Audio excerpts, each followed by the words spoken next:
കാമുകിയെ കൊലപ്പെടുത്തി കഷ്ണങ്ങളാക്കി ഫ്രിഡ്ജിൽ വെച്ചു. INS ദേഗയിലെ നാവിക ഉദ്യോഗസ്ഥൻ്റെ കാമുകിയാണ് ഇപ്രകാരം കൊലപ്പെടുത്തിയത്. കഴിഞ്ഞ ഞായറാഴ്ചയാണ് ഈ സംഭവം ഉണ്ടായത്. INS ദേഹ എന്ന നാവികസേനയിലെ ടെക്നീഷ്യനായ ചിന്താട രവീന്ദ്രൻ വിശാഖപട്ടണക്കാരനാണ്. അയാൾ കല്യാണം കഴിച്ചു, ഭാര്യയുണ്ട്, മക്കളുണ്ട്. ഇയാൾ ഡേറ്റിംഗ് ആപ്പിലേക്ക്, നമുക്കറിയാം മൊബൈൽ ഫോണിലൊക്കെ നമ്മൾ പല പിള്ളേരും ചെന്ന് കുഴി ചാടുന്നത് ഡേറ്റിംഗ് ആപ്പിൽ. അങ്ങനെ അപരിചിതരായ സ്ത്രീകളുമായി അല്ലെങ്കിൽ പുരുഷന്മാരുമായിട്ട് ഡേറ്റിംഗ് ആപ്പിൽ കൂടെ പരിചയപ്പെട്ട് അവരുമായിട്ട് ഇടയ്ക്കിടയ്ക്ക് ബന്ധപ്പെടുകയും ഹോട്ടലുകളിൽ പോയി താമസിക്കുകയൊക്കെ ചെയ്യുന്ന പതിവാണ്. അങ്ങനെ ഡേറ്റിംഗ് ആപ്പിലൂടെ ചിന്താട രവീന്ദ്രൻ നാവികസേന ഉദ്യോഗസ്ഥൻ മൗനിക എന്ന ഒരു ലേഡിയുമായിട്ട്, സുന്ദരിയായ ലേഡിയുമായിട്ട് പരിചയപ്പെട്ടു. ഇയാളുടെ ഭാര്യ അറിയാതെ ഇടയ്ക്കൊക്കെ ഹോട്ടലുകളിലൊക്കെ മുറിയെടുത്ത് താമസിക്കുകയും ഡേറ്റ് ചെയ്യുകയും ചെയ്യും.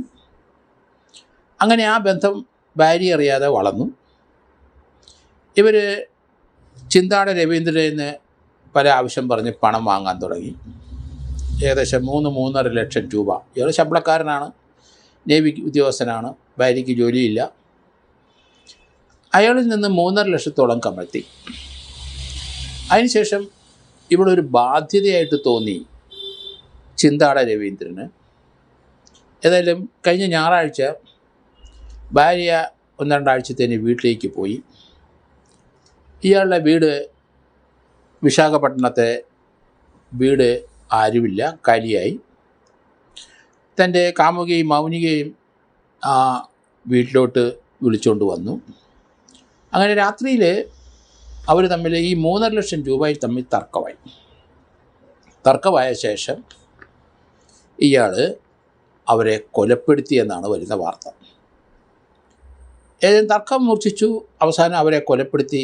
പിന്നീട് ഡെഡ് ബോഡി എങ്ങനെയെങ്കിലും ഡിസ്പോസ് ചെയ്യണമെന്നായി. അയാളത് കീറി മുറിച്ചു, പല കഷ്ണങ്ങളാക്കി. ചില കഷ്ണങ്ങളൊക്കെ കാറിൽ കൊണ്ടുപോയി വെളിയിൽ എവിടെയോ കൊണ്ടുപോയി ഡിസ്പോസ് ചെയ്തു. മറ്റ് ചില കഷ്ണങ്ങൾ ഫ്രിഡ്ജിനകത്ത് എടുത്ത് വെച്ചു. എന്തായാലും പല കഷ്ണങ്ങൾ ഡിസ്പോസ് ചെയ്യെങ്കിലും വീട്ടിലെ ഫ്രിഡ്ജിലെ കുറച്ച് മിച്ചം വന്നു. അത് സൗകര്യപൂർവ്വം കളയാം, ഏതായാലും ഭാര്യ 1-2 ആഴ്ച വരില്ല. എന്തായാലും പിന്നീട് ചിന്ത മാറി. ഇയാൾ പോലീസിൽ പോയി കീഴടങ്ങി. പോലീസിനടുത്ത് കാര്യം പറഞ്ഞു. മൗനിയെ കൊന്നു, പല കഷ്ണങ്ങളാക്കി പല സ്ഥലത്ത് നിക്ഷേപിച്ചു എന്ന് പറഞ്ഞു. ഏതായാലും പോലീസ് വന്നു, ആ വീട് പരിശോധിച്ചു. ഫ്രിഡ്ജിനകത്ത് മനുഷ്യ ശരീരത്തിൻ്റെ ചില ഭാഗങ്ങൾ കണ്ടു. ചില ഷോപ്പിംഗ് ബാഗിനകത്തൊക്കെ ചില ഭാഗങ്ങൾ കരുതി വച്ചിരിക്കുന്നതും കണ്ടു. പോലീസിൻ്റെ അന്വേഷണം ഇതൊരു കൊലപാതകമാണെന്ന് മനസ്സിലായി. കുറ്റസമ്മതം മൊഴിയും ചിന്താട രവീന്ദ്രൻ പോലീസിന് മുമ്പിൽ നടത്തുകയും ചെയ്തു. അതിന് സംശയങ്ങളൊന്നുമില്ല. പക്ഷേ പോലീസിന് ഇപ്പം കുഴയ്ക്കുന്ന ഒരു പ്രശ്നം വന്നു.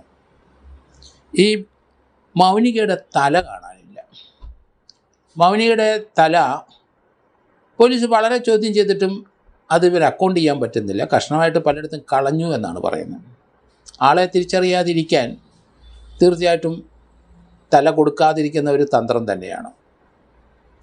കാരണം അങ്ങനെ ഒത്തിരി സംഭവങ്ങൾ ഇന്ത്യയിൽ പല സ്ഥലത്തും ഉണ്ടായിട്ടുണ്ട്. ശ്രദ്ധാ വാക്കർ എന്ന് പറഞ്ഞാൽ 2022 ഡൽഹിയിൽ അവിടെ ഒരു സ്ത്രീയെ കൊലപ്പെടുത്തി. പക്ഷേ തല കാണാനില്ലായിരുന്നു.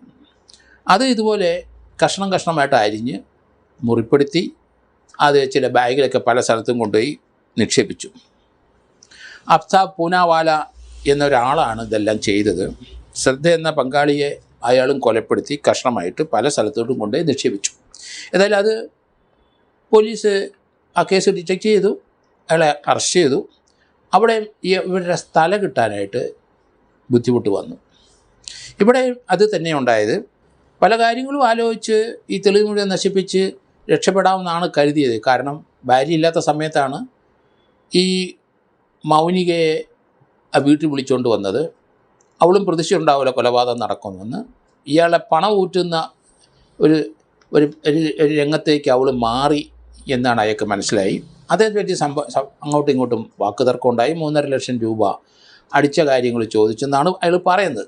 എന്തായാലും ആ ഉദ്യോഗസ്ഥൻ്റെ ജീവിതം അവതാളത്തിലാകുന്ന ഒരു സംഭവം തന്നെയാണ് പലരും നമ്മൾ ഈ ഡേറ്റിങ്ങിലൊക്കെ ചെന്ന് ചാടുന്നവർക്ക് ഉണ്ടാകുന്നതാണ് നമ്മൾ പൊതുവെ കാണുന്നത്.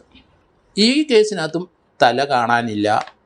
അത് വളരെ ബുദ്ധിപൂർവ്വം തന്നെ അത് ഒളിപ്പിച്ചു. ഐഡൻറ്റിറ്റിയുടെ പ്രശ്നമാണ്. എന്നാലും DNA മുഖേനയൊക്കെ ശരീരത്തിൻ്റെ ഭാഗങ്ങൾ കിട്ടിക്കഴിഞ്ഞാൽ നമുക്ക് ആൾ കൊല്ലപ്പെട്ടു എന്ന് കണ്ടെത്താനായിട്ട് വലിയ ബുദ്ധിമുട്ടൊന്നുമില്ല. പക്ഷേ ഐഡൻറ്റിഫൈ ചെയ്യാനുള്ള തല അത് ഇല്ല. അതിവരെല്ലാം ഇങ്ങനെ കൃത്യം ചെയ്യുന്നവരെല്ലാം എന്തുകൊണ്ടാണ് ഈ തല മാറ്റി വെക്കുന്നത്?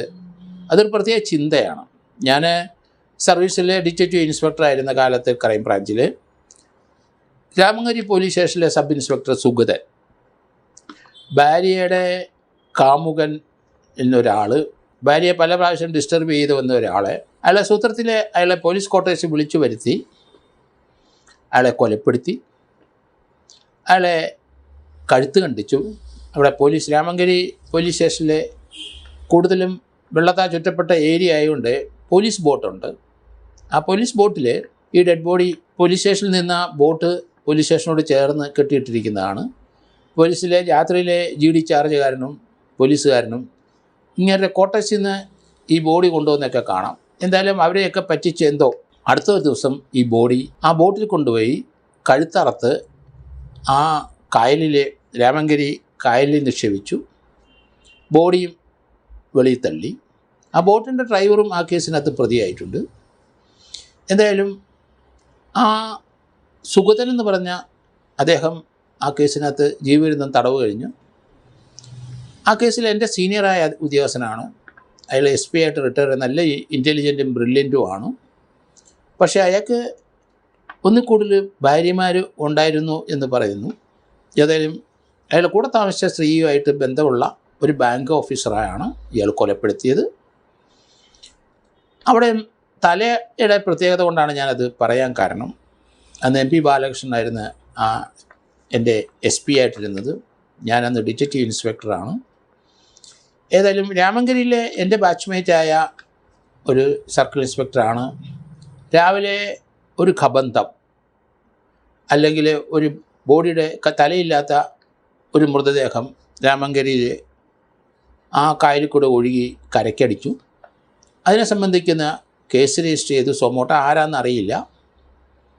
അതിൻ്റെ ഇൻക്വസ്റ്റ് തയ്യാറാക്കി പോസ്റ്റ്മോർട്ടത്തിന് അയക്കാൻ നേരത്ത് അന്നത്തെ സർക്കിൾ ഇൻസ്പെക്ടർ നോക്കിയപ്പം ഒരു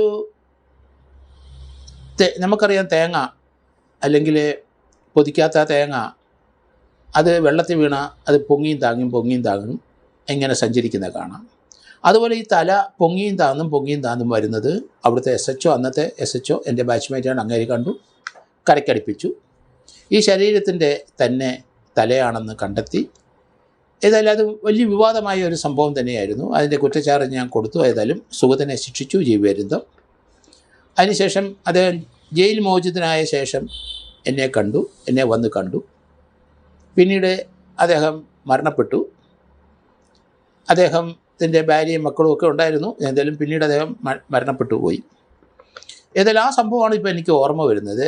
തല എങ്ങനെ പോയാലും അദ്ദേഹം കരുതിയത് തല വെള്ളത്തിൽ താന്നു പൊക്കോളൂ എന്നാണ് കരുതിയത്. പക്ഷേ അങ്ങനെയല്ല. തല എപ്പോഴും അത് ഇമ്മേഴ്സ് ചെയ്ത് പോവില്ല. അതിങ്ങനെ തേങ്ങ ഉരുണ്ട് വരുന്ന പോലെ അത് വെള്ളത്തിൽ കൂടെ ഇങ്ങനെ റോൾ ചെയ്ത് വരുന്നു. ആ കാഴ്ച SI സർക്കിൾ ഇൻസ്പെക്ടർ അന്ന് എന്നോട് പറയുകയും ചെയ്തു. അതുകൂടെ കരയ്ക്കടിപ്പിച്ചപ്പം ഇത് ഒരാളുടെ ശരീരഭാഗങ്ങളും തലയുമാണ് എന്ന് കണ്ടെത്തുകയും ചെയ്തു.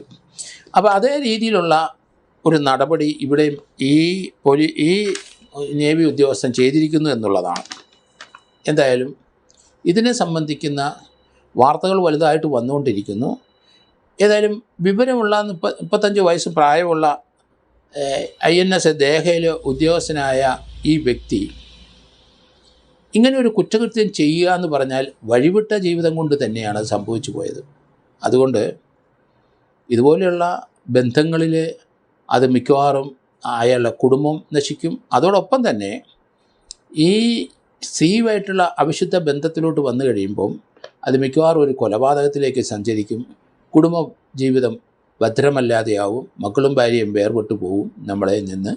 ഇങ്ങനെയൊക്കെയുള്ള ബന്ധങ്ങളിലേക്ക് എടുത്തു ചാടുന്നത് അത് ചിന്തിക്കാതെ അവരെ അങ്ങനെയുള്ള കാര്യത്തിൽ നല്ല താല്പര്യമുള്ളവർ പലരും അതിൽ നിന്ന് വഴുതി മാറി പോകുന്നതാണ് ഉചിതം. ഇല്ലെന്നുണ്ടെങ്കിൽ നിങ്ങളുടെ ജീവിതാവസാനമാകും, ആ കുടുംബവും നശിക്കും. അങ്ങനെ ഒരു കൊലപാതകത്തിലേക്ക് ചെന്ന് ചാടുകയും ചെയ്യുന്ന കാഴ്ചകൾ നമ്മൾ നിരന്തരം കണ്ടുകൊണ്ടിരിക്കുകയാണ്. അതുകൊണ്ടാണ് ഈ ഒരു ഡേറ്റിംഗ് ആപ്പിൽ കൂടെ പരിചയപ്പെട്ട മൗനിക എന്ന സ്ത്രീയെ കൊല്ലേണ്ടി വന്നു, ഭാര്യയും മക്കളുമുള്ള ആ നാവിക ഉദ്യോഗസ്ഥൻ.